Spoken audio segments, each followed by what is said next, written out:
stories. This happened when I was a kid. I think that I might have been 8 or 9 years old at the time. I had a friend that lived across the street from me. His name was Melvin. Melvin was a sweet kid. Him and I used to share candy and watch cartoons together and play outside. Melvin spent a lot of time at my house, the reason being that his mother worked a lot.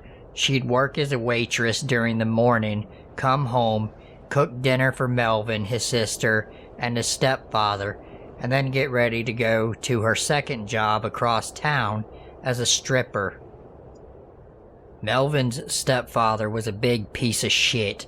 Dirty white trailer trash redneck hillbilly, a drunk, and a drug addict. He was verbally abusive to Melvin's mother and pervy towards Melvin's sister. Melvin's sister Carla was a drug addict and a whore. She didn't care that their stepfather treated Melvin like complete shit because she also treated Melvin like shit as well. Things started to take a much darker tone as time went on. One night Melvin came pounding on my door late on a school night. My mom opened the door and saw it was Melvin standing outside crying and holding his arm. "Dear God, Melvin, what's wrong with your arm, honey? Come in, it's cold outside," my mom said to Melvin as she gently shoved him in the house. Melvin would not say what had happened, but Mom and I knew that it was his stepfather Charlie that broke his arm. Melvin lied and said he fell down the stairs and asked both of us not to say anything to the police because it would only make it worse. Mom drove Melvin to the hospital and then drove him to his mom's place of work and told Melvin's mom about it. Melvin's mom came home screaming and cussing at Charlie. Charlie was too drunk and high on crack to understand or even give a fuck about anything she was saying. So Melvin's mom went upstairs to check on Carla, who was lying in bed with a needle in her arm, strung out and loopy as fuck, panties lying on the floor next to the bed and naked from the waist down. "I told you no boys, you fucking whore. Why the fuck weren't you watching Melvin? How the fuck did his arm get broken? And why the fuck are you shooting up in my goddamn house? I should literally beat the fuck out of you, you stupid, worthless fucking cunt," Melvin's mom screamed. "What are you talking about? Melly is right there. He's fine, Melvin's mom cut Carla off mid-sentence and slapped the shit out of her, and from about 3 a.m. to 6 a.m., Mom and I sat on the porch and listened to Charlie, Carla, and Melvin's mom yell and scream. Melvin started to develop early signs of depression and stopped wanting to hang out so much. I followed him into the woods one day, and he was out there praying to Satan, and he had also just killed a small animal. Melvin caught me. "Why the fuck are you spying on me?" Melvin shouted at me as he held me by my shirt, and then threw me on the ground. "Melvin, please, I'm sorry. I was worried about you," I said to him. "I'm going to murder Charlie and Carla tonight, and if you say anything, I will fucking kill you too," Melvin said with tears in his eyes. "I won't see Mom much anymore, or you, my only other friend," he continued, and then he walked off deeper into the woods. I stood there in shock. I understood the grief he was going through. I wish that I would have been able to do something about it, but I didn't want to cross Melvin and then him hurt me as well. So I went home and stared out my window and just waited to see red and blue lights. I waited until maybe 1 a.m. and I thought that maybe he had changed his mind and came to his senses and decided not to go through with it. Suddenly, my phone rang. It was Melvin. "Hey, what's up?" I answered. "Please call the police. I'll miss you and your mom, and my mom. I'm about to take care of this problem tonight," Melvin said, and then hung up the phone. I quickly called 911 to report the crime, and as I was on the phone with dispatch, I heard a loud, high-pitched scream, and then I heard a scream like a man screaming. I started screaming at dispatch, "Hurry! Hurry the fuck up! My friend is in danger!" I actually thought Melvin was being beaten to death. I was scared that Charlie had gotten a hold of Melvin and was hurting him. I then witnessed Melvin calmly walk outside with a kitchen knife in his hand, sit down on the steps of the front porch, and calmly eat his candy as police sirens and ambulance were flashing everywhere. Melvin's mom had just pulled up and she was screaming and crying. Melvin was taken into custody and Melvin admitted to the murders of Charlie and Carla. The judge later determined that Melvin was mentally ill and did not understand the difference between right and wrong, and that he should spend the rest of his life in a hospital for the criminally insane. I would occasionally go and visit Melvin through the years, and he just started to withdraw inward, and one day his mother stopped visiting altogether, and my mom had to tell Melvin the truth. Melvin's mother started taking antidepressants and anti-anxiety medication, and then her health insurance dropped her, and her medicine went from $40 a month to $8,000 per bottle, and she started buying drugs on the street and got hooked on heroin and overdosed. So now Melvin is all alone in a cold, dark room, unaware of why he is there, and doesn't understand why his mother stopped coming around, or even why I stopped coming around. I still love and care about my dear friend Melvin, and I wish that I had not heeded his threats of hurting me.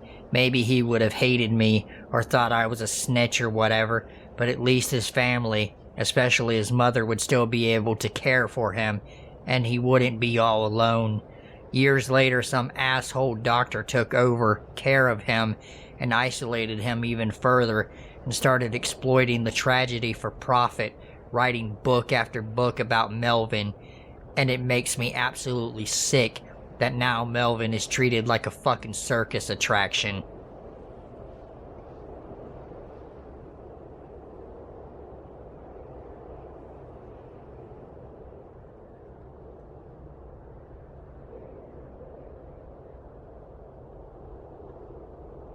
I was up late one night just watching movies and shit and being all lonely. I had just broken up with my girlfriend because she cheated on me.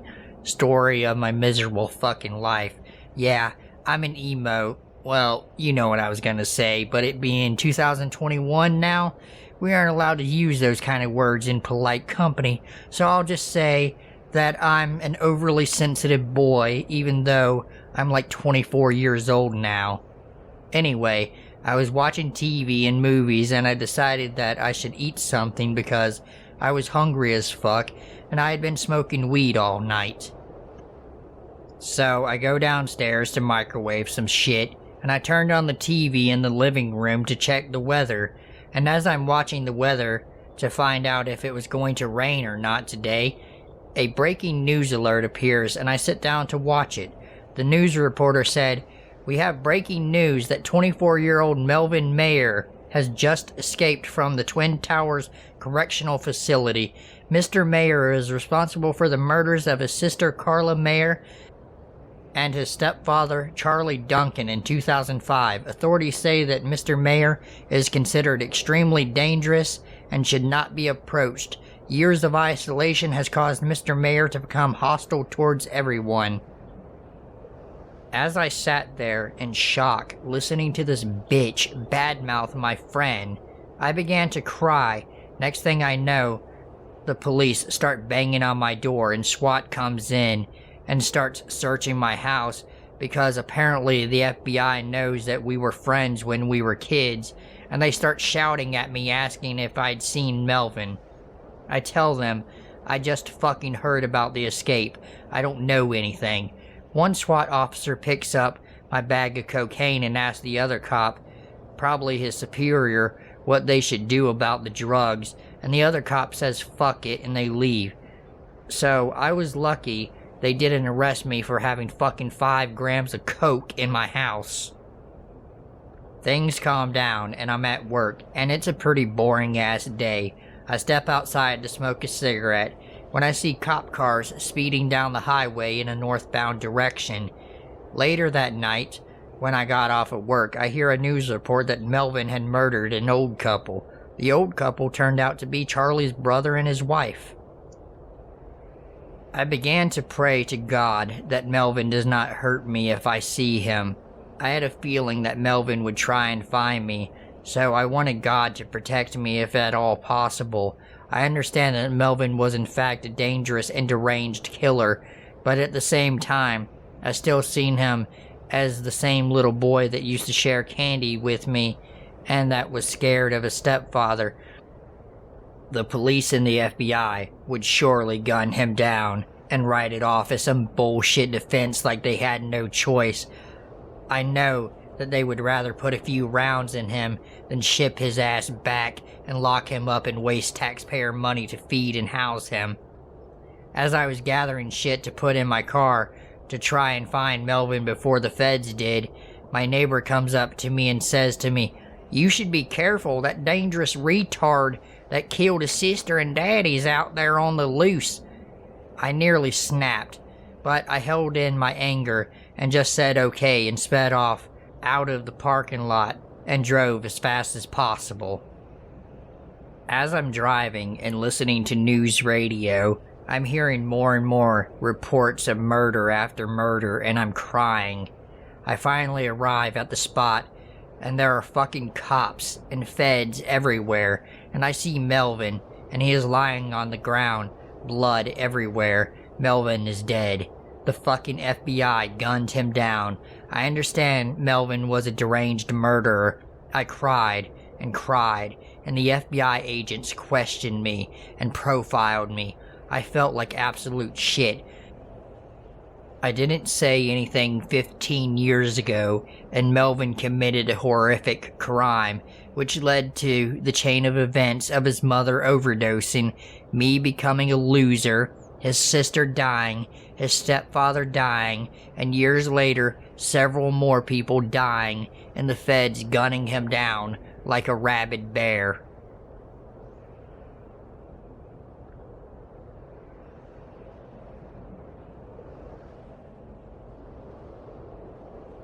I'm a 24-year-old post-op trans man. This happened a few years ago when I was 18 years old. When I was in college, I came out as an open trans person.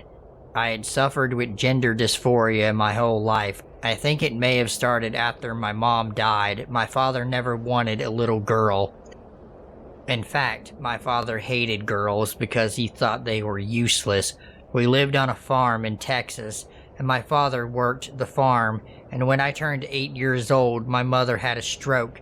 My mother was a chronic chain smoker, and she also smoked crack and drank heavily. I believe my mother did drugs and drank so much because my father was an abusive son of a bitch, hateful, bigoted asshole too. I remember one time shortly before she died, my father came home from his friend's house, and he started yelling at my mom, calling her a black lover, if you know what I mean. As a trans person, I won't say that disgusting word because I understand to some degree the pain and suffering minorities and others in the LGBTQ community have to endure. Anyway, after my father got done accusing my mother of sleeping with black guys, he proceeded to beating the living fuck out of her. I screamed for him to stop, and I cried and begged for her mercy. My father snatched me by my hair and made me kneel, and was screaming at my mother, "You see this useless little whore? I wanted a fucking boy. I should rape this little bitch." My father then threw me on the ground very violently and left. I crawled up next to Mom, and we held each other and cried for a bit. Mom then got up and smoked a little bit of crack, smoked a cigarette, and then cooked us dinner. Afterward, Mom called the cops, and my father was arrested. I should mention that in between my father and mother fighting and my father going to prison, he used to work me to death. He knew that I wasn't physically capable of doing the labor he expected me to do, and whenever I'd complain about being tired, he'd slap the shit out of me. Later on, he'd take me away from the house and make me do things to him. So him threatening to rape me in front of Mom was more of a confession that he had already abused me multiple times before. Now, on to the main story. I was attending a new college and some jocks had found out that I was trans and they started hazing me and making fun of me. They would call me names and throw shit at me. I mean literal fucking shit. Cow shit to be exact. Every night I would go home and cry myself to sleep and then wake up and go back to school and deal with the same shit every single goddamn day. When I would go into the locker room, the girls at school would throw me out and call me names like he, she, or tranny. Sometimes they'd call me other things. Some of them would even ask me really disgusting questions. One day, when I was eating lunch with one of my friends, Brittany, one of the popular girls, comes up to me and says to me, "How was your daddy's dick, you disgusting bitch? I bet you loved when daddy would touch you. I bet you wish that one of these boys at school would touch you." She then spit in my food and said, "No one here likes you. Get out of our school. We don't want your gay in our school." After Brittany said this, and everyone in the lunchroom was laughing at me, Brittany then stood up and went on some racist and homophobic rant about how she didn't feel she should have to go to school with minorities and gay people. At this point, I fucking lost it, and I punched Brittany in the face. As soon as I hit Brittany, all 12 of her friends jumped me and stomped me into the ground. The superintendent tried to say that I started it. Apparently, he was a bigot too. It seemed like everyone in the school was a bunch of hateful assholes. I threatened to sue the school if he did not change his position, to which he reluctantly did. One night, a few weeks later, I stayed late to make up my grades. I was walking through the halls and I heard laughter from the background, almost like someone was trying to play a joke, but they were being secretive about it. I started to speed up, and then the captain of the jocks caught me and held me in place. "My friends and I hear you want to be a man. Let us see if we can't change your mind, bitch," the captain said. He then threw me on the ground. As I was backing up, scooting across the floor slowly, scared to death, with his teammates surrounding me. Suddenly, one of the other jocks grabbed me, and then 2 more held me down. The captain let out a loud "woo" as he downed a beer and smashed the can on his forehead. I saw him unzip his pants, then he started to jerk himself off. All I could do was sit there in absolute goddamn horror as this disgusting son of a bitch jacked his dick in front of me.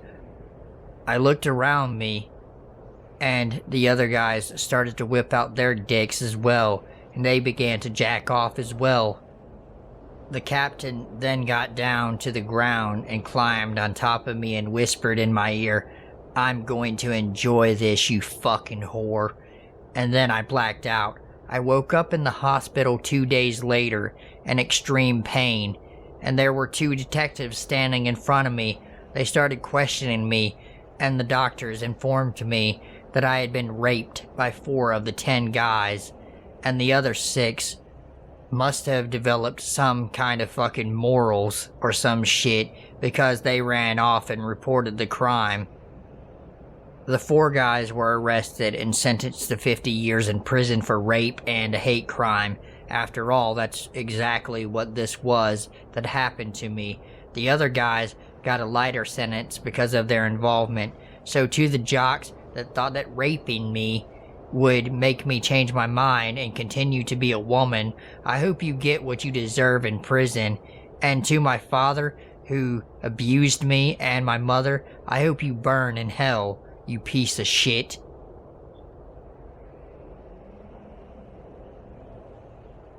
If you're new, go ahead and hit the like button and subscribe to my channel, as it really helps me out. And if you are already subscribed, welcome back and thank you for subscribing.